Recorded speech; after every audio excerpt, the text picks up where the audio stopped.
I have someone very close to me who is just frustrating the heck out of me. I love the person dearly. Some time ago, they decided, for reasons of their own, to read the Bible from cover to cover.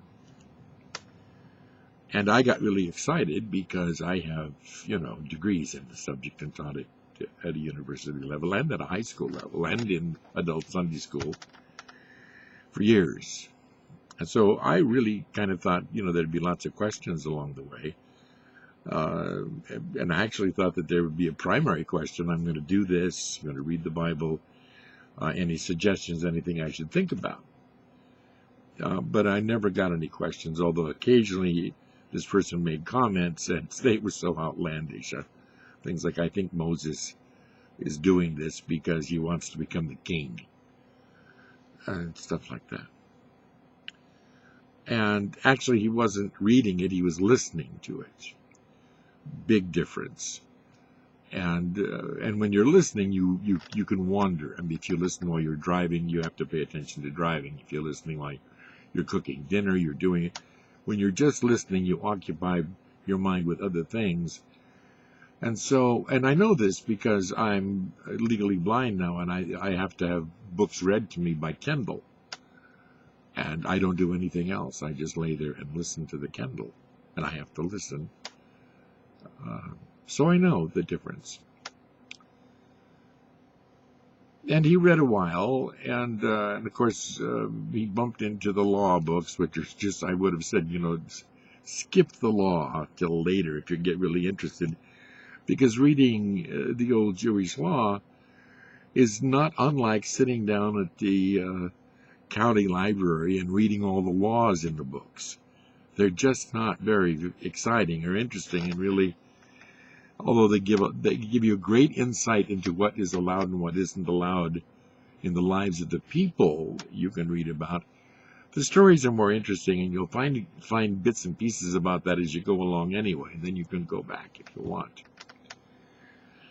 But there was none of that, and finally he just quit reading it, and they called it ridiculous, and said that, he knew the minute he started reading in Genesis that it was not true, and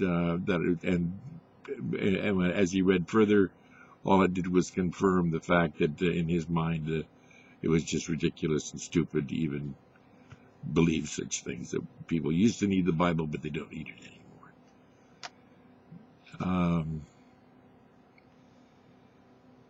And that's a shame, because he's so uneducated, really, that he doesn't understand that like I said, it's too bad. You should ask her some questions. And he said, well, I said, I think if your mother had sent you to Sunday school, you might have had an easier job of reading it and find it more interesting.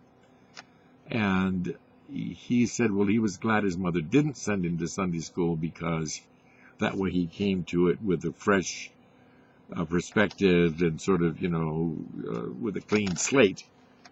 But actually, that's not true either, because he believes that creationism should be taught in the schools along with evolution.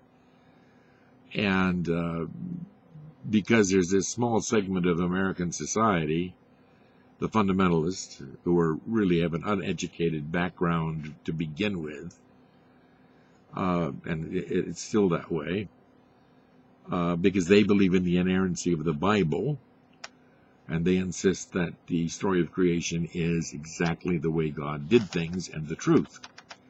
And this group is very vocal, because like all fundamentalists, Muslims otherwise, they want to be in the political system because they want their beliefs to be the law of the land.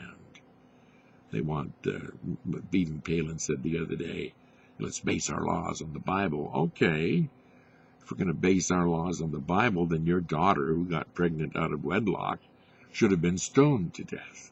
That's the law. That law is very clear. That's in the Bible. And a man should be allowed to have 700 wives. That's also in the Bible. At any rate, he knew about this perspective. So it does tint and shade his thinking as he reads the creation story. But what I would have told him is that before you start, you need to understand that the creation story, in the beginning, God created the heavens and the earth was without form and void. That's a poem. It is not a statement of the truth of the creation of the cosmos. It's a poem. It was in those days, as it is today, the habit of authors who are going to tell you a story to preface it with a poem in the front of the book. I have hundreds of books like that. In fact, a new book by a friend of mine, Tom Shepard, he's used 2 of my poems in his book to set the mood and set the tone for specific chapters. And that's an old literary trick, ancient. It turns out it's even older than the Jewish text, because that poem that is in the beginning of Genesis, in the beginning, predates the Jewish text. It's in Babylonians. It's on clay tablets. So we know it's much older than the Jews. So it's not the Jews' poem, and therefore couldn't be the inerrant Word of God, right?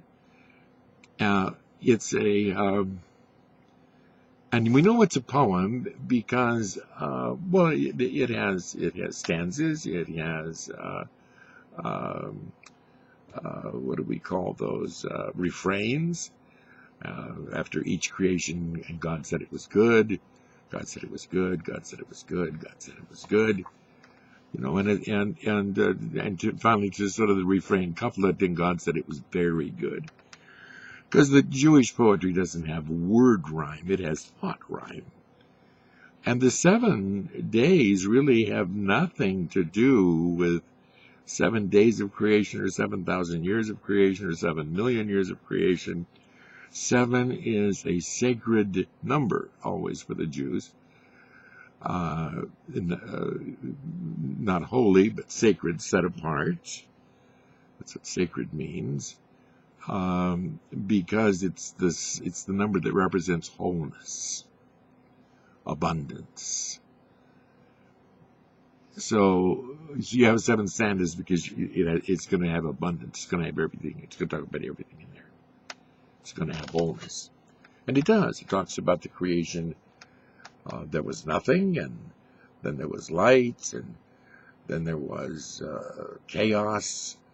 Then there was a separation from the light from the darkness. Then there was a separation from the water from the earth. Then there was the creation of green things in the water and green things in the earth, and squiggly things in the water and squiggly things in the earth, and bigger things in the water and bigger things on the earth. And then finally you have, Betty Grable and Clark Gable starring in a movie, or Adam and Eve. And each time one of these groups, these mineral groups, these gaseous groups, these vegetation groups, the stars, everything that is created, God says is good. And so that's what the refrain is. So it's telling you that everything that is good before the story starts. And because everything is in the story, then everything in the story is connected. So what the poem is telling you, wants you to feel, is that when the story of man begins, we know that everything was connected and that everything was good. And what happens to everything because of man is going to help us understand who he is. So the poem is a work of art. Now, you don't say to a poem, what do you mean? Or you can't say to a poem, it's not true, because it's a work of art. It's like, Michelangelo's David. We don't say, what does it mean? Or it's not true. It evokes a certain feeling and emotion in us. There's the Beethoven Symphony. conclusion, you don't say, it's not true. And you certainly don't say, what did it mean? You can talk about how it made you feel, kinds of energy and emotions it gave you. That's true of a painting, and it's true of every poem. They are works of art. And I think if this person had known just that, then he would not have said, it's not true, therefore it's ridiculous and stupid, because it's not ridiculous or stupid. It's in fact one of the greatest and oldest poems of our species, and it's as vibrant and thought-provocative today as it was when it was first carved on a clay tablet or etched out on sheepskin some 2,000 years later. That's why Oxford and Harvard and the great universities of the world, and even those not so great like UNO, offer degrees and studies in the scriptures and church history and religion, because it is like any other academic discipline, valid, not ridiculous, and not stupid. And I'm still sort of grieving that this person was unable to get to the point where they could at least approach both the Old and New Testament as literature. I've taught it as literature, and I see it as literature, and I see it as a good deal more than literature. So there's the pity of it. Still love this guy. Kind of grieve for the fact that there's so many conversations we could have and so much he could learn. But he doesn't have any academic curiosity about it. So, and that says something too. Okay, rants on creationism. Was it creationism? Maybe it's education. Anyway, my rant is over.